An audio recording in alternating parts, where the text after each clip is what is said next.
దేవుడు ఏర్పరచుకున్న సొలొమోను బాలుడై ఉన్నాడు. ఒకవేళ దేవుని యొక్క మందిరాన్ని సరిగా కట్టేందుకు ఇబ్బంది పడతాడేమో అని ఆ యొక్క మందిరం కట్టేందుకు కావాల్సిన పదార్థాలన్నీ, బంగారం అయితే ఏమి, వెండైతే ఏమి, ఇనుమైతే ఏమి, ఇత్తడైతే ఏమి, కావలసిన దేవదారు మ్రాణులు, తర్వాత రత్నములు, రాళ్ళు, ప్రతీదాన్ని సమకూర్చాడంట దావీదు గారు.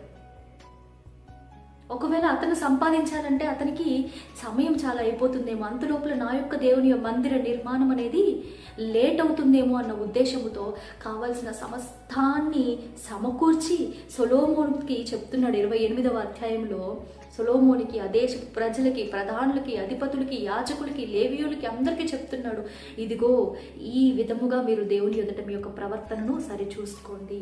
ఆయనే నిజమైన దేవుడు. ఇదిగో నన్ను నడిపించిన దేవుడు, నా రాజ్యాన్ని స్థిరపరిచిన దేవుడు, నాకు వాగ్దానాన్ని ఇచ్చిన దేవుడు. ఆయన మందిరము ఘనమైన